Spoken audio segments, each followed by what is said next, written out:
शिवसेना उद्धव बाळासाहेब ठाकरे पक्ष आणि सगळे नागरिक हे वॉर्ड ऑफिसरवर मोर्चा काढून जाब विचारणार की तुम्ही या पाण्याचं तोडगा काढलं का नाही, या समस्येचं तोडगा काढलं का. आमच्या काळात रस्ते धुतले जे ब्रिटिश काळात धुवायचे, आम्ही तर रस्ते धुतले, स्वच्छ केले प्रदूषण कमी करण्याच्या दृष्टीने.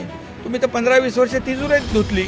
मुंबईची आर्थिक हत्या होते म्हणून कचरा कर लावणं, मुंबईची आर्थिक हत्या होते म्हणून पाण्याचं समस्या निर्माण करणं आणि याच्यात भाजपा जे आनंद घेत आहे, आसुडी आनंद जो घेत आहे, त्याला कुठे ना कुठेतरी आता रोखायला लागणार. कुणाकडे मोर्चा काढताय तुम्ही? एवढे वर्ष काय केलं? आज आमचे सगळे शिवसेनेचे स्थानिक मुंबईतले जे नेते आहेत, उपनेते, विभाग प्रमुख, पदाधिकारी, युवासेना वगैरे सगळ्यांची महिला आघाडी ही बैठक झाली. एकंदर आपण पाहतोय गेल्या 6-7 महिन्यांमध्ये आम्ही मुंबईच्या पाण्याच्या प्रश्नाबद्दल अनेकदा विषय घेतलेला. मग कुठे गढूळ पाणी असेल, कुठे पाण्याचा दाब कमी असेल, आणि आता उन्हाळ्यात साधारणपणे आपण पाहतोय संप जो पुकारलाय तो टँकर असोसिएशनने पुकारलाय. आता मुद्दा असा झालाय की हा टँकर असोसिएशनचा संप त्यांनी 1 आठवड्याची नोटीस देऊन देखील सरकार काही हल्लं नव्हतं. मुंबई महानगरपालिकेमध्ये जे प्रशासक आहेत ते मुख्यमंत्र्यांच्याच आदेशावर चालतात आणि मुख्यमंत्र्यांनी अजूनही मुंबईची एवढी हत्या होते, आर्थिक हत्या होते, तरी मुख्यमंत्र्यांनी लक्ष न देण्याच्यात मला वाटतं ह्याच्यापेक्षा अजून दुर्दैव कुठचं नसेल. मी 48 तासाची जी डेडलाईन दिली होती ह्या संपात तोडगा काढण्यासाठी, ती आता संपत आलेली आहे. आणि ह्या आठवड्यात अनेक वॉर्ड्समध्ये, मला वाटतं प्रत्येक वॉर्डमध्ये शिवसेना उद्धव बाळासाहेब ठाकरे पक्ष आणि सगळे नागरिक हे वॉर्ड ऑफिसरवर मोर्चा काढून जाब विचारणार की तुम्ही या पाण्याचं तोडगा काढलं का नाही, या समस्येचं तोडगा काढलं का नाही. बीएमसीने जरी 15 जूनपर्यंत जी स्टे दिला आहे या नोटिसीला, तरी तोडगा सुटल्याचं वाटतं का? वॉटर टँकर असोसिएशन आग्रही आपल्या मागण्या मान्य झाल्या? नक्कीच, कारण तुम्ही बघा ह्या मागण्या गेले खरं तर 2-3 वर्ष ते मागत होते. आमचं सरकार असताना केंद्र सरकारने ही नियमावली लावली होती, तेव्हा आम्ही सांगितलं होतं की आम्ही लागू करणार नाही, कारण काही शहरांमध्ये ही लागू होऊ शकते, पण काही बेसिक ज्या गोष्टी आहेत, ज्या प्रॅक्टिकल मागण्या आहेत, त्या मला वाटतं केंद्र सरकारने ऐकून बदलायला पाहिजेत.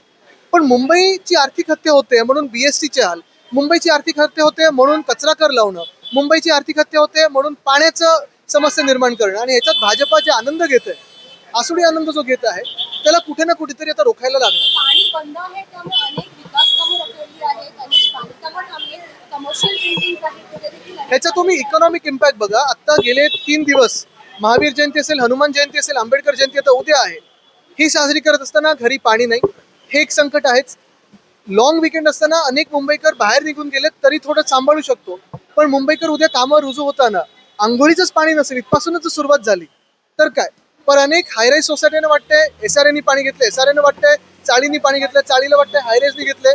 सामाजिक वाद निर्माण होऊ लागलेले आहेत आणि अनेक बिल्डिंग आपले वॉटर टँक जे फायर टँकसाठी असतं त्याच्यामध्ये आता पाणी तिथून घ्यायला लागले. मला वाटतं परवाच्या दिवशी केंद्रीय जलशक्ती मंत्री CR पाटील साहेब इकडे आले होते आणि मुंबई महापालिकेच्या आयुक्तांशी चर्चा झाली आहे आणि मी मुंबई महापालिकेचे आयुक्त श्री गगराणी यांच्याशी देखील बोललो आहे की ज्या पद्धतीने अगोदरपासून जी नियमावली होती, पाऊस पडेपर्यंत ज्यामध्ये कुठलाही बदल करायचा नाही, 15 जूनपर्यंत कुठल्याही टँकर चालकाला कुठलाही अडथळा येणार नाही आणि जे टँकरच्या माध्यमातून जे काही पाणी पुरवठा काही भागात होतोय तो बंद होणार नाही.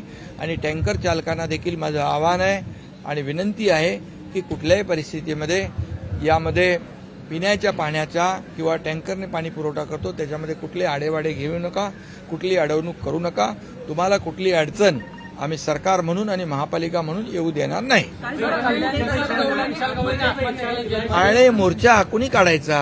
अरे 15-20 वर्ष तुम्हीच होते ना, 15-20 वर्ष तुम्हीच होते. आम्ही तर आमच्या काळात रस्ते धुतले जे ब्रिटिश काळात धुवायचे, आम्ही तर रस्ते धुतले, स्वच्छ केले प्रदूषण कमी करण्याच्या दृष्टीने. तुम्ही तर 15-20 वर्ष तिजोरीच धुतली. आम्ही रस्ते धुतले, रस्ते स्वच्छ केले, तुम्ही तिजोरी साफ केली.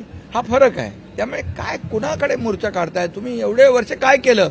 हा हिशोब या निवडणुकीमध्ये जनता विचारल्याशिवाय राहणार नाही आणि त्याचा हिशोब घेतल्याशिवाय राहणार नाही. सोशल मीडियाच्या भाऊ गर्दीत विश्वासार्हतेने चकाकणारे नाव म्हणजे लेट्सअप मराठी. सगळ्यांना, सगळ्या नागरिकांना ती स्पीच, ती लेट्सअप वरील मुलाखती म्हणजे विचारांचा खजिना. त्यानंतरच्या निवडणुकीमध्ये मला सोडून गेले. बातम्या केवळ वस्तुस्थिती सांगणाऱ्या, न प्रोपगंडा, फक्त जनतेचा अजेंडा.